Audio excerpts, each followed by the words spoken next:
దానికి బాధపడతా ఉన్నాం. నిజంగానే ఎంత బాధేస్తుందంటే ఇటువంటి అతన్యా ముఖ్యమంత్రిగా ఎన్నుకోండేది ఈ రాష్ట్ర ప్రజలు అని.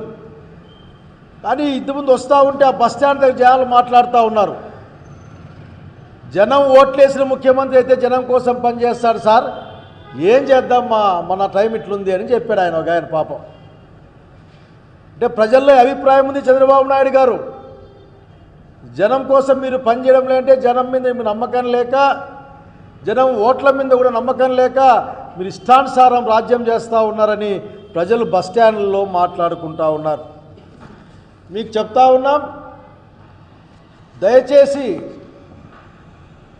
ఆ ఆడపిల్లకి సరే ఇండ్లలో గ్యాస్ సిలిండర్లకు ఇచ్చిన ఆ డబ్బులన్నా ఇవ్వండి, అది కూడా మాట్లాడలేదు.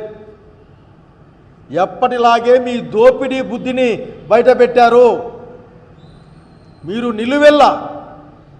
నిలువెల్లా మీకు నిండిన లక్షణం ఏంటంటే ప్రజల ఆస్తుల్ని దోపిడీ చేయడం, ప్రజల నమ్మకాన్ని దోపిడీ చేయడం, తద్వారా రాజ్యాధికారాన్ని సంపాదించుకోవడం. ఏ మార్గంతో అయినా సరే ఆ రాజ్యాధికారాన్ని మీకోసం ఉపయోగించుకోవడం తప్ప ఇంకోటి కాదన్న సత్యాన్ని మీరు చూపించారు.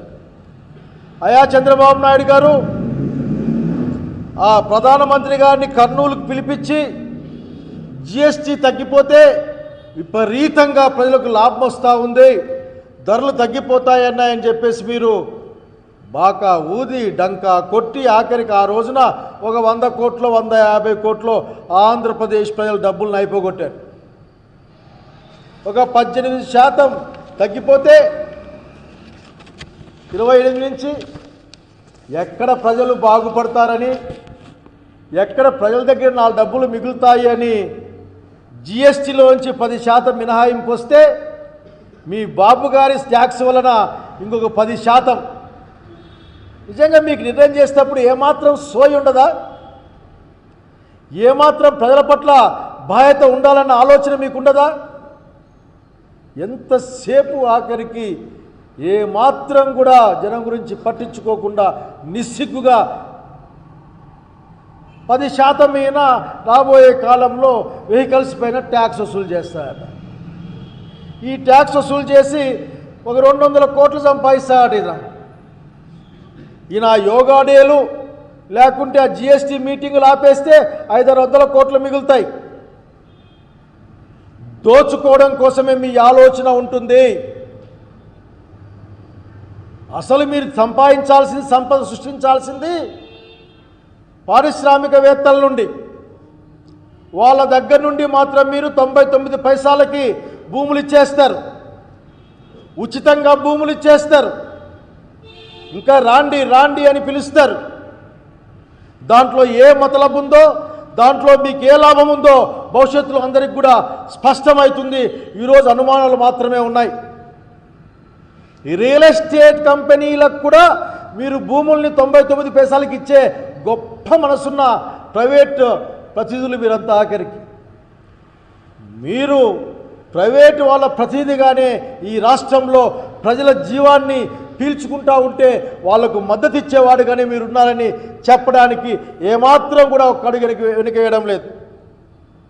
కనుక ఇప్పుడు మీ ట్యాక్స్ వస్తూ ఉంది. ఈ రోజున మాకు ఏదన్నా ఒక 2 వీలర్ కొన్నా, ఒక బండి కొన్నా మధ్యతరగతి వాడు 10% మీకు కట్టాలి.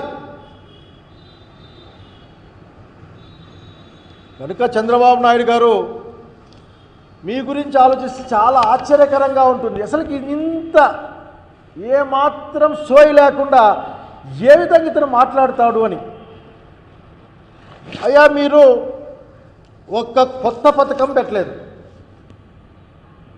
జగన్మోహన్ రెడ్డి గారు పెట్టిన పథకాలనే తగ్గించడం, మార్చడం తప్ప మీరు చేసింది ఏందీ లేదు.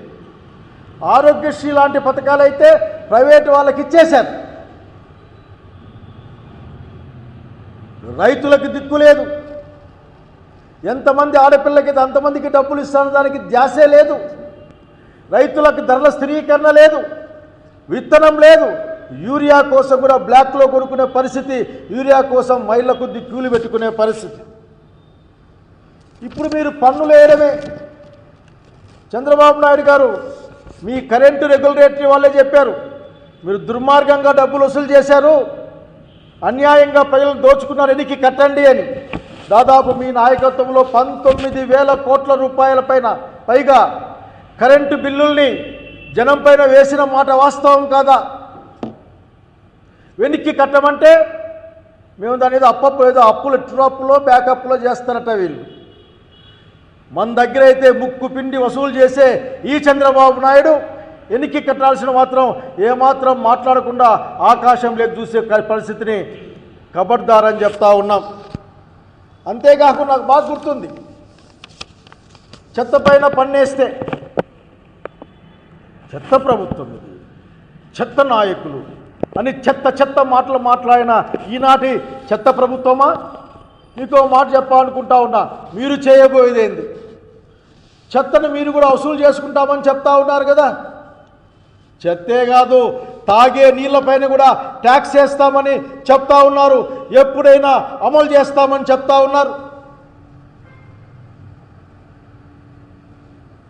స్మార్ట్ మీటర్లు పెట్టాల్సి వస్తే అసలు మేము ఒప్పుకోమని చెప్పిన మీ కుమారుడు మిమ్మల్ని గుర్తెచ్చుకోమని కోరుతా ఉన్నా.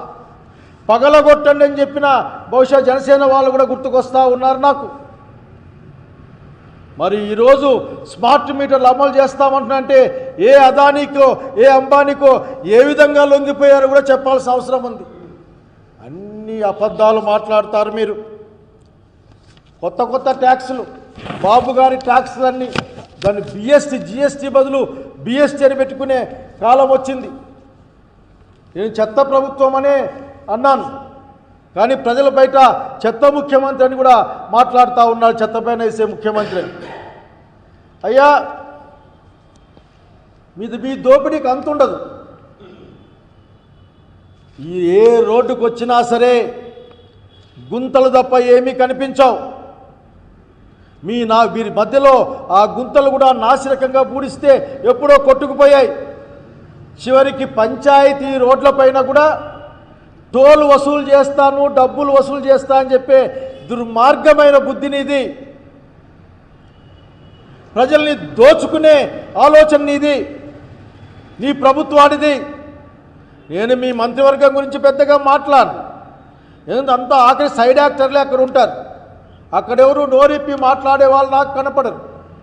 ఏదో మీరు చెప్తే అట్లా మైకుల ముందు వచ్చి మాట్లాడిపోతూ ఉంటారు, అంతే తప్ప ఒకరికి కూడా సొంతంగా నేను తీసుకున్న ఆలోచన ఈ 18-19 నెలలు ఎవరికీ కనపడలేదు. రాష్ట్ర ప్రజలు కూడా ఈయన మాట్లాడతాడు ఈ పీ అని. ఇప్పటికైనా మీరు సిగ్గు తెచ్చుకొని, ప్రజల వ్యతిరేకంగా ఉన్నారు. ఒక్క ఇండివిజువల్ తప్ప ఎవరు కూడా బిడ్డుకు రాలేదు కనుక పీపీపీ మోడ్ అనేది మేము మానేస్తున్నామని చెప్పాల్సింది పోయి, గవర్నమెంట్ కాలేజీలని, ఎడ్యుకేషన్ ఇన్స్టిట్యూట్లను కూడా పీపీ కింద ఇచ్చేస్తే మొత్తం ఈ రాష్ట్రంలో ఉన్న చదువును మొత్తం మీకు కావలసిన వాళ్ళకి, మీ కనుసరణలో ఉండే వాళ్ళకి, మీకు పంచే వాళ్ళకి అప్పగిచ్చే కార్యక్రమం తప్ప ఇంకా ఏమైనా దీంట్లో ఉందా అని అడుగుతా ఉన్నాం. Best example medical college PPP బిడ్లు ఒక్కటి రాలే. రాబోయే ప్రభుత్వం వైఎస్ఆర్సీపీది, కాబోయే ముఖ్యమంత్రి జగన్మోహన్ రెడ్డి కాబట్టి